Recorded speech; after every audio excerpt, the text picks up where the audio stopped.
Bonjour à tous et bienvenue dans votre journal de ce vendredi 7 mars. Ce soir, les femmes à l'honneur. À l'occasion de la Journée de la femme, c'est demain. Nous sommes allés à la rencontre du Centre d'information sur les droits des femmes et des familles.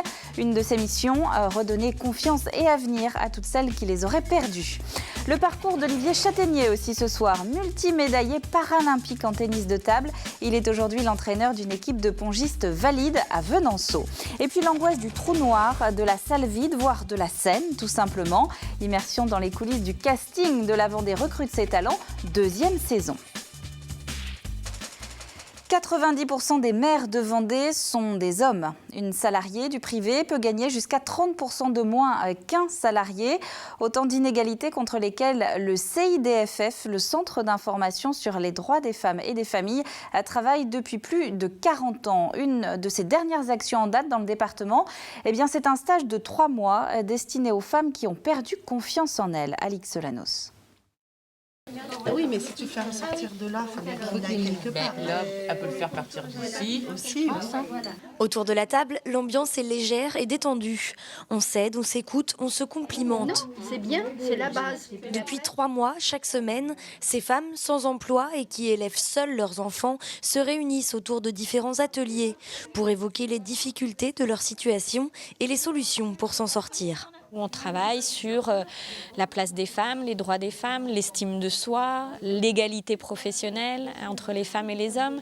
Et petit à petit, pouvoir les aider à se retrouver en tant que femmes et les aider à, au final, construire un projet professionnel. Pour clore ces 3 mois de travail sur elle, c'est à un atelier détente aujourd'hui qu'elle participe. Certaines manient le pinceau depuis longtemps, pour d'autres comme Niki, c'est encore une nouvelle découverte. Ah non, c'est la première fois. Et vous voyez, c'est catastrophe. Au fil des ateliers, Théophilia a retrouvé confiance en elle. Aujourd'hui, c'est le dernier jour, celui du bilan. À 43 ans, pour elle, rien ne s'arrête. Au contraire, c'est là que tout commence. Je suis à nouveau active et j'ai un projet. Je vais m'orienter vers l'animation auprès de personnes dépendantes, je pense plus spécialement auprès de personnes âgées. Pour toutes, ce n'est que le début du chemin vers le retour à l'emploi. En attendant, petite satisfaction personnelle, les toiles qu'elles sont en train de réaliser seront exposées à la maison de quartier du Pont-Morino, où de nombreuses actions seront menées jusqu'au 17 mars pour prolonger encore un peu la journée de la femme. Justement, un autre chiffre important contre lequel se bat le CIDFF régulièrement, une femme meurt tous les 3 jours sous les coups de son conjoint. Au chapitre des municipales, on en parlait dès hier, les jeux sont faits, enfin quasiment, puisque le recensement définitif des candidatures est désormais terminé. La préfecture connaît le nombre de candidats par commune. À retenir notamment, la moitié des communes vendéennes de plus de 1000 habitants n'aura qu'une seule liste à proposer le 23 mars prochain. Carl Laboureux. 8630 candidats déclarés sur l'ensemble du département, c'est moins qu'en 2008, mais en Vendée, toutes les communes ont au moins une liste, c'est le premier enseignement. Un nombre moindre de candidats qui peut s'expliquer par les nouvelles obligations dans toutes les communes de plus de 1000 habitants de déposer dorénavant une liste bloquée et paritaire. Dans ces 175 communes en question, 299 listes sont enregistrées, c'est suffisant mais relativement peu, et l'on peut déjà affirmer que pour près de 90% d'entre elles, là où les électeurs n'auront le choix qu'entre une ou 2 listes, un seul tour sera nécessaire. Le nombre de communes où le conseil municipal sera renouvelé dès le premier tour devrait donc être très important. Restent les 107 autres communes vendéennes, celles de moins de 1000 habitants. 1915 candidats sont en lice, là aussi c'est suffisant, sauf dans la seule commune de Saint-Sulpice-en-Parais, où Jacqueline Guilbault n'a réussi qu'à réunir 6 colistiers pour un conseil municipal qui doit compter 11 membres. Franchement, on a frappé à pas mal de portes. Bon, peut-être pas à tout le monde, mais bon, les gens dans les petites communes ne font pas cette démarche-là. Il faut qu'on aille les chercher, ils ne viennent pas d'eux-mêmes. Je pense que les gens sont moins intéressés, peut-être. Les jeunes, beaucoup débordés par leur travail et veulent peut-être pas rentrer dans le conseil municipal. Je ne sais pas. Dans cette commune de 400 habitants, les électeurs voteront quand même, avec une liste même incomplète. Liste sur laquelle de nouveaux candidats pourront se déclarer entre les 2 tours. Et si jamais la pénurie continue, le conseil siégera toutefois à 6 membres au lieu de 11. Hormis ce cas-là, pas de situation très exceptionnelle en Vendée, où, rappelons-le, quelques 499 000 électeurs sont appelés aux urnes dans 2 semaines. Un reportage que vous pouvez évidemment retrouver sur le site internet de TV Vendée, comme tous les autres reportages que nous avons consacrés à ces municipales dans un dossier spécial. Et puis nous poursuivons maintenant, comme chaque soir, notre présentation des listes dans les principales villes du département. À Palluau, où nous nous rendons ce soir, 2 listes se présentent devant les électeurs. C'est une commune d'un peu plus de 1000 habitants et c'est un chef-lieu de canton. La première liste par ordre alphabétique est menée par Robert Bourrasso. Il est adjoint dans l'équipe actuelle. Écoutez, il développe ses principaux objectifs. Poursuivre ce qui est prévu par ce mandat-ci. Donc déjà une partie d'assainissement, partie sécurité surtout, très, très importante. Et puis donc pour ce qui est les projets, c'est continuer l'entretien des bâtiments. On a l'EHPAD évidemment, l'EHPAD c'est un gros sujet. On a l'EPF qui est un gros sujet aussi. Donc c'est quand même des atouts majeurs là, où il faut faire très très attention et puis aller prudemment parce que c'est en fonction de l'argent que nous disposerons. La deuxième liste est emmenée par Thierry Guillot. Il était déjà candidat en 2008. On l'écoute, il évoque lui aussi ses priorités. Les objectifs de ce projet que je porte sont de donner un nouveau souffle, une nouvelle énergie à la gestion communale tout en maîtrisant la gestion financière, poursuivre les travaux d'aménagement nécessaires à la vie de la commune, engager un dialogue dynamique avec la population pour retisser du lien, créer des espaces et des temps pour des projets culturels et environnementaux, et travailler aussi en bonne intelligence, forcément avec la communauté de communes du pays de Palluau. Et puis une toute dernière information concernant ces municipales 2014, puisque la préfecture a désormais toutes les candidatures en main, elle a d'ores et déjà procédé au tirage au sort de l'ordre d'affichage des panneaux électoraux. Des affiches qui pourront donc être collées à partir de lundi, date du début officiel de la campagne. Retour à Sotchi maintenant. Les Jeux Olympiques sont terminés. Place aux Paralympiques. Les mêmes enjeux, les mêmes règles, le même cérémonial aussi, mais avec quand même, peut-être, il faut le souligner, une couverture médiatique un petit peu moins importante, d'autant que les relations avec la Russie se sont encore un peu plus tendues à cause de l'Ukraine. La France, par exemple, n'a pas envoyé de ministre pour la représenter. Dans tous les cas, l'équipe de France, elle sera bien sur place. Elle est déjà bien sur place. 14 sportifs, de quoi raviver les souvenirs du Vendéen Olivier Châtaignier, participant aux JO d'Atlanta, de Sydney et d'Athènes. Alix Solanos. Allez, 1, 2, 3, revers dans la diag, milieu libre. C'est parti ? Les autres joueurs l'admettent bien volontiers, même avec sa prothèse, Olivier, l'entraîneur du club, est toujours meilleur qu'eux, alors pas question de le ménager. Oh non, quand on est au bout de la table, en face de lui, ça se voit pas du tout. Malgré ça, il reste quand même le numéro 1 du club. Je ne me dépasse pas aussi bien qu'un valide, sinon je ne serais pas considéré comme handicapé. Mais on arrive à compenser par les réflexes, l'anticipation.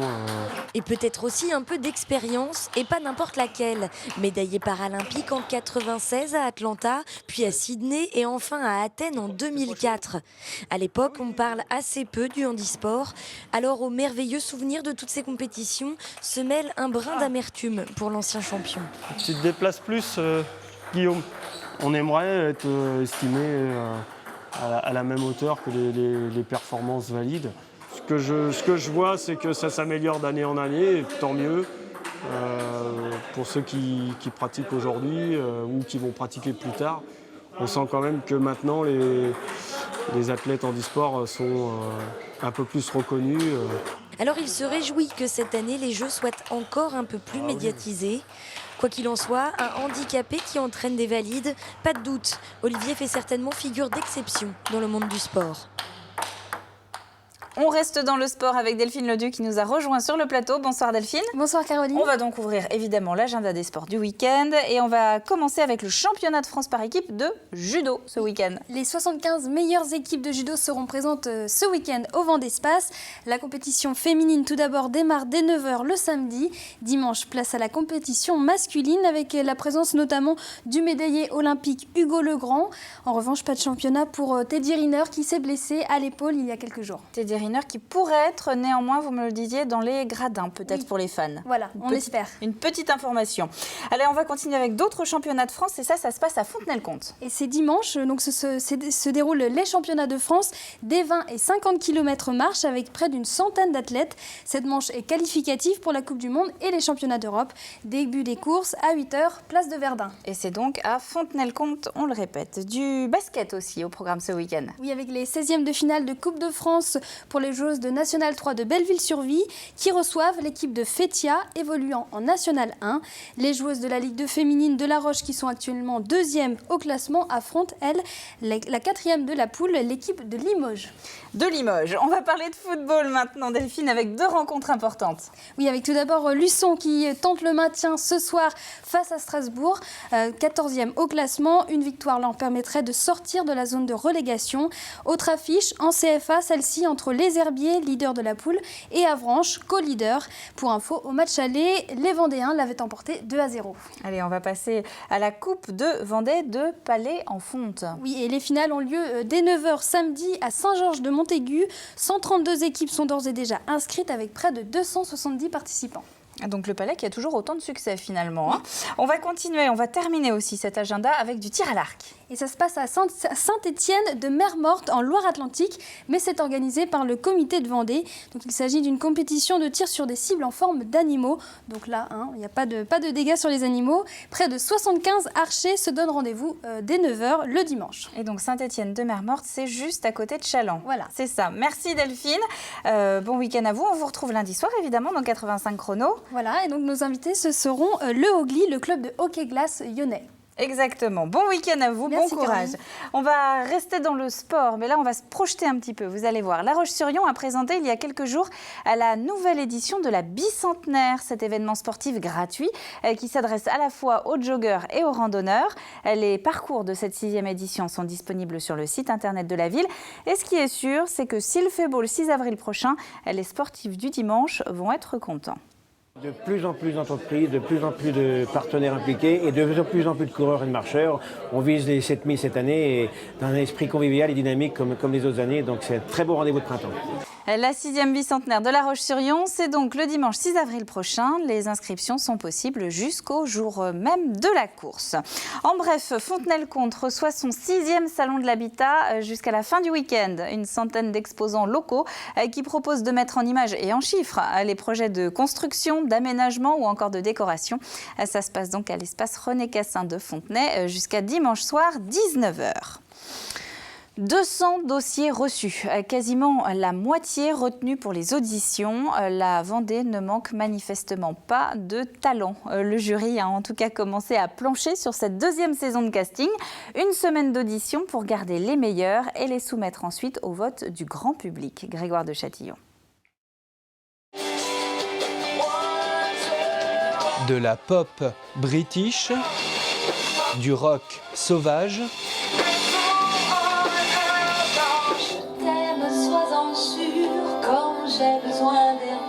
des chansons d'amour et pour la première fois cette année, du rap, du slam. Bientôt j'irai voir la mer. Ils sont 26 artistes ou groupes sélectionnés devant un jury déjà plus que séduit. J'imaginais même pas, moi, en Vendée, qu'il pouvait y avoir autant de talent, autant de diversité. Et voilà, ce soir, c'est encore à nouveau une belle démonstration. Et voilà, on est un petit peu, un peu bluffé. Doumao vient de la commune de Comquier avec son pop funk chaloupé. Avec des mélancolies dans un cabaret sous des nuits blanches, des nuits blanches. Inspiré par les Beach Boys, le groupe Léonie, lui, vient d'Olonne-sur-Mer. les années 68. Qu'attendent-ils au juste de ce concours ? C'est surtout pour se faire connaître notre musique. J'attends peut-être des opportunités pour plus tard. Si après il peut y avoir des portes d'entrée dans certains festivals, des petits concerts, voilà.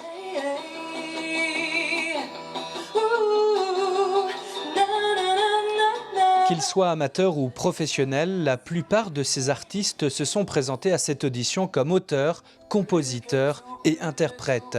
La sélection va être rude pour le jury, car beaucoup se sont révélés très talentueux.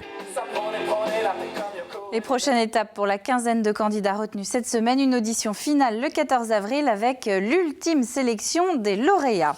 C'était le moment ou jamais de cocher les bons numéros. La Française des Jeux fêtait les 10 ans de l'euro-million aujourd'hui. Et comme elle n'avait pas assez de place pour inviter tout le monde au siège de l'entreprise publique, eh bien, elle a préféré mettre 100 millions d'euros en jeu. Du coup, chacun y va de son chiffre porte-bonheur. Ils jouent souvent les mêmes chiffres, mais beaucoup de gens aussi vont au hasard. Selon les dates de naissance de mes enfants, ou les dates de mon mari, ma date, ou leur numéro de voiture.